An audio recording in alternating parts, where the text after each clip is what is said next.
RCR, la red que comunica y une al Perú. Señor José Enrique Silva Pellegrín, buenas tardes y gracias por atender nuestro llamado. Muchas gracias a ustedes para lograr dejar nuestra voz en todo el Perú. Señor Silva, sí. Señor Silva Pellegrín, sí, ¿por no. qué ocurre esto? ¿Por qué ocurre esto? ¿Acaso en nuestro país no existe una política pública de salud mental? Yo diría que no hay concretamente una política. Si la hubiera, tendríamos un mejor, digamos, situación de tranquilidad en nuestro medio. No vamos a decir que en otros países no puedan haber tantos robos, asesinatos, feminicidios, agresiones, violencia en cada partido de fútbol. Ahí donde debería haber distracción, hay muchas veces violencia. Esto es producto de una serie de factores. El más importante es el educativo. En tanto que ahí empiezan a descubrirse un poco las tendencias o desviaciones de determinadas personas en su, digamos, quehacer diario. Luego aparecen algunos dispositivos legales que obligan a tener, por ejemplo, estupefacientes. ¿Aló? Sí, lo estamos escuchando. Sí, lo estamos escuchando. Me aparecieron unas letras por acá. No se preocupe. Bueno, aparecen, por ejemplo, la obligatoriedad de que haya una serie de medicamentos genéricos en las boticas más apartadas. Si lo hubieran revisado un poquito mejor, habrían evitado poner estupefacientes dentro de esos genéricos. Eso se puede entender. Ahora he perdido el eco. ¿Me están escuchando bien? Sí, lo estamos escuchando, señor Silva. Es mejor, porque estaba escuchando prácticamente doble. Bueno, no se tendrían, por ejemplo, algunos estupefacientes en determinadas boticas o farmacias muy apartadas, donde no hay especialistas y no hay consumo de ese tipo de productos. ¿Y a qué me refiero con eso? No es porque no exista la necesidad, cuidado. Lo que no existe son los especialistas que deben determinar qué producto debe darse a cada persona.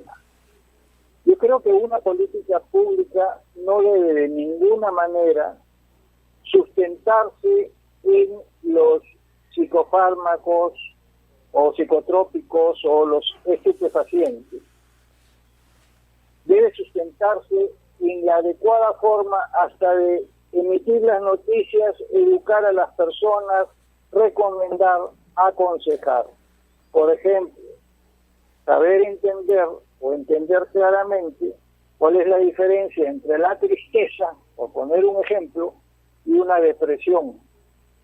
Y dentro de eso hay una gama muy grande de casos muy específicos que debe tomarse en cuenta y que deben ser los médicos quienes diagnostiquen, observen no solamente el momento de una consulta, sino el devenir de un periodo determinado con las personas. Gran parte de los problemas depresivos que se mencionaron se podrían tratar adecuadamente con una terapia, un seguimiento, un trabajo familiar, etcétera. No es la única enfermedad, entre comillas, social que se pretende curar o tratar con medicamentos. Tenemos otros casos como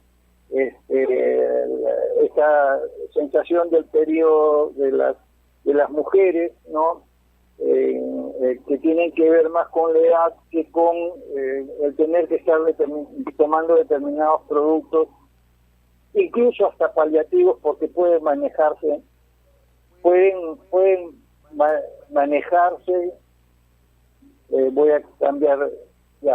manejarse adecuadamente con la alimentación, con la nutrición. Ahora, Entonces, señor Silva, usted ha mencionado tres aspectos. Uno es el educativo, el otro está en el ámbito legal y, por supuesto, los medicamentos genéricos. Sin embargo, las personas están acostumbrados, y esto es específicamente para los tratamientos que tienen que ver con el tema de salud mental. En el Perú, no sé si en otras partes del mundo, pero en el Perú es muy común que una persona se sienta quizás depresiva, falta de sueño, entre otras, y hasta por un simple dolor de garganta o algo mayor va a la farmacia y dice: yo quiero hablar con el químico farmacéutico. Antes no. Antes a la persona que lo atendía simplemente le decían: quiero algo para esto, quiero algo para el otro. ¿Acaso no hay una reglamentación para prohibir en todo caso el expendio de medicinas específicamente para el tratamiento de la salud mental en nuestro país? Mire usted, lo que pasa es que son como 30 clases terapéuticas diferentes que tienen que ver con los psicotrópicos. Entonces hay moduladores del comportamiento, antiparkinsonianos, tranquilizantes, y cada uno de ellos están clasificados en distintas clases terapéuticas y distinto control de la receta médica. Lo ideal es que la prescripción, partiendo desde el Estado, desde las postas médicas, debería darse de una manera adecuada que impida que suceda lo que usted me está diciendo. Yo puedo entender que un antigripal, pero alguno de ellos, incluso antigripales y productos para la garganta o para el sueño, por ejemplo, son psicotrópicos, son psicofármacos, porque el psicotrópico, un poco para que entienda las personas que están escuchando, psicotrópico es toda sustancia que de alguna manera interviene dentro del sistema nervioso central. El psicofármaco está constituido por psicotrópicos que han sido manejados a través de laboratorios y los formularios y los formatos correspondientes. Y el estupefaciente es un psicofármaco, pero que produce con mucha facilidad de dependencia. Entonces, hay una clasificación. Yo particularmente prefiero que sea a través de los especialistas en cada uno de los productos que se vayan a utilizar, y esta es la gran recomendación: acuda a su médico. Y al Estado le decimos: por favor, también traten, y de manera adecuada, cuidadosa, en las incluso postas hospitales, los temas que tengan que ver con la salud mental. No quiere decir que esté bien coberturada, lo que quiere decir que debemos hacer un esfuerzo para que incluso, ya lo dije, a partir de la nutrición y de la dispensación, cuando hablamos de los químicos farmacéuticos, se haga una observación y, si es posible, de alguna manera, un seguimiento por cada una de las personas, porque no existen enfermedades. No, para esa enfermedad tomo esto, para esa enfermedad tomo esto. No es así. Existen enfermos que tienen o características únicas o características combinadas, y que todas ellas deben llevar a un adecuado tratamiento, incluso, no solamente medicamentoso. Probablemente sea más importante el tratamiento social y educativo. Puede hacer que lo que necesite una persona sea conversar, que necesite una persona, por último, un buen abrazo, para que salgan de unos estados anímicos que en algunos casos pueden sentirse con mayor intensidad que en otros. Ahora, señor Silva Pellegrín, en esta pandemia que estamos viviendo, en esta situación, han habido personas, jóvenes, niños, que han presentado una serie de sintomatologías debido al encierro, debido a la falta incluso de deporte, ejercicio, entre otros, que ha afectado el estado anímico, la salud, físico, etcétera. ¿Esto ha motivado que haya un incremento de personas que se hayan automedicado? En las condiciones en las cuales se controlan las cosas en nuestro país, yo no tengo duda que eso haya sido así. Sin embargo, y para tranquilidad nuestra, sí advertir que los mercados privados, donde más se sienten estos cambios, no han aumentado. De hecho, han disminuido ligeramente de este tipo de productos que tienen que ver con el sistema nervioso central.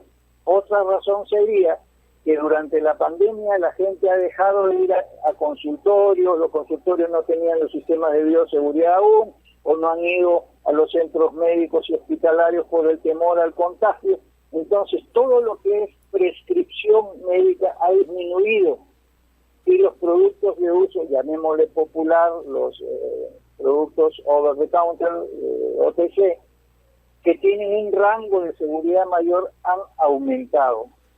En esa mezcla, lo que nos dice es que la necesidad sigue existiendo.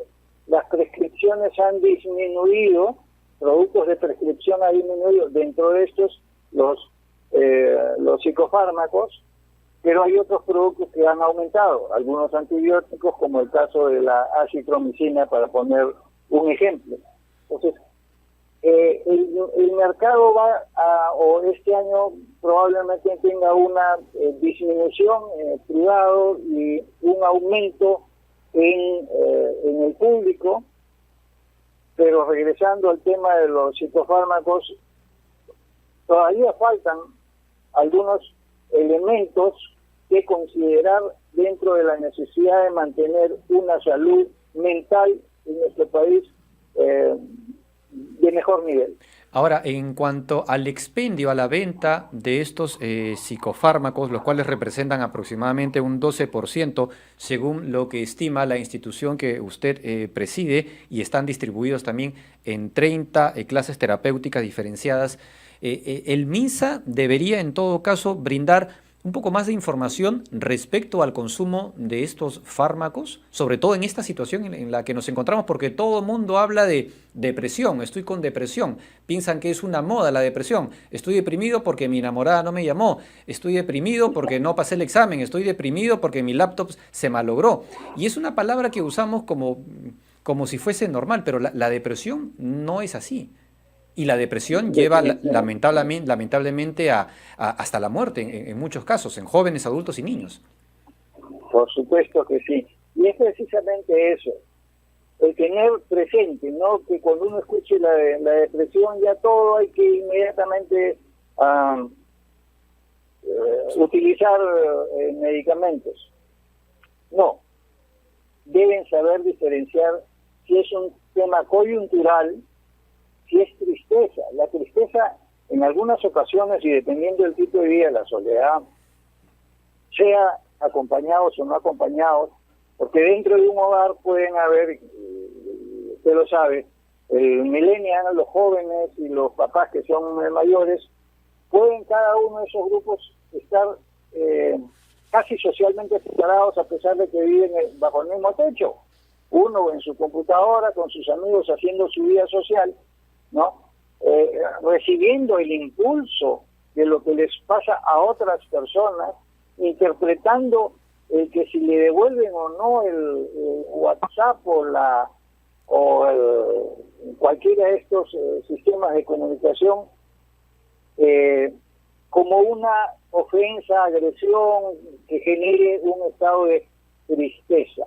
Yo creo que debemos mirar con un poco más de cuidado el saber entender la tristeza y manejarla bien. Nos toca a las personas mayores el poder interpretar esto. Ya nos cuesta un poco más de trabajo, hasta que no nos hacemos ancianos, sentirnos tristes. O sea, ya leemos el comportamiento de nuestros hijos, en algunos casos de los nietos, de la familia, de los amigos, e interpretamos, y si estamos en condiciones de dar un abrazo, entre comillas, no necesariamente físico, pues darlo. dar un consejo positivo, buscar el positivismo sería la forma social más adecuada para luchar contra esa tristeza que puede ser mal interpretada como depresión y que podría efectivamente detonar estados depresivos en aquellas personas que tienen las características propias de una persona que en situaciones de agresión social, psicológica, pueden generar una depresión, y ahí sí la necesidad de la intervención de un profesional especializado en este tipo de productos, porque insisto en que los medicamentos no son para una sola cosa. Los medicamentos tienen una mayor actividad en unas cosas y una menor actividad en otras. Poner un ejemplo, sí. Sí, sí. Usted mencionaba algo al inicio y justo lo traigo a colación porque justo ya en estos momentos en donde aún continuamos con la pandemia y hay niños que incluso ya están hasta quizás aburridos de estar en la computadora por las clases virtuales, entre otras cosas. Sin embargo, hay otro grupo y los padres obviamente, no los estoy justificando, sin embargo, hay padres que están realizando el trabajo en casa. Y para entretener a los chicos, les dan el celular, les dan una tableta, los dejan estar en la computadora. Esto también de alguna forma genera trastornos al sistema nervioso, sobre todo en niños, y los padres no se dan cuenta. ¿Esto se estaría dando y hasta qué punto estaría afectando a los jóvenes y niños? Se da no solamente en este caso la nutrición mental, sino también en la nutrición del cuerpo.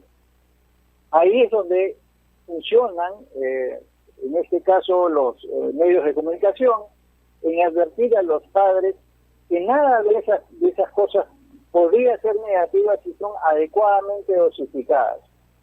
La conversación, el buen trato, un poco de tablet con ciertas condiciones, educación, acompañamiento, todo eso puede convertirse de negativo a positivo.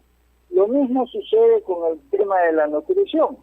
Hay mamás o señoras que están encargados de determinados niños que para que el niño no moleste le da de comer entre comida chatarra o cualquier cosa para que se apure y termine pan, termine lo que da de comer y finalmente no se nutre de lo que necesita y termina siendo un niño anémico, lo cual es muy frecuente. Entonces, la dosificación en la educación para la salud, tener un objetivo de educación para la salud a nivel nacional y en cada uno de nuestros hogares y en aquellas personas en las cuales nosotros podemos influenciar como lo estamos haciendo en este momento. Dosifiquen. El amor de los padres, de los tutores, es el mejor consejero. Háganle caso y siempre pongámonos límites en cada una de las recomendaciones que nosotros estemos haciendo, muy especialmente en el hogar. La pandemia es una situación larga, pero de todas maneras coyuntural, que no debe condenarnos a ingresar digamos, a un mundo de equivocaciones. Lo que debemos hacer es buscar las ventajas, entre comillas, los beneficios que se pudieron haber sacado de estar más juntos, de conversar más con nuestros hijos, con nuestros nietos, de podernos comunicar, incluso el que me perdonen los señores del Zoom, a través del Zoom, de pronto se están reuniendo las familias más que antes, y el señor que está en Europa, que está en Estados Unidos, que está en Argentina, que está en el Perú, le están cantando el cumpleaños como nunca antes, como hace muchos años no lo hacían con uno de los miembros de la familia. Hay situaciones que se pueden aprovechar y nuestra obligación, insisto, a aquellas personas que somos mayores, es buscar precisamente esa conveniencia. Así es, no cabe duda que el vínculo familiar, no solo entre hijos y padres, sino entre amigos, entre parientes, familiares, incluso con los mismos maestros, es muy importante. El tema de la alimentación, el deporte y no le puedo decir nada del consumo de los medios de comunicación porque lamentablemente no tenemos quizás una mejor producción que pueda motivarlos e incentivarlos a que los chicos puedan tener un entretenimiento un poco más sano y sobre todo que los ayude a salir un poco de la situación en la que estamos viviendo. Señor Silva Pellegrini, agradezco su atención a nuestro llamado. Esperamos volver a conversar con usted en otra oportunidad. Encantado. Gracias por su atención. Que tenga buen día. Gracias, igualmente. RCR, la red que comunica y une al Perú.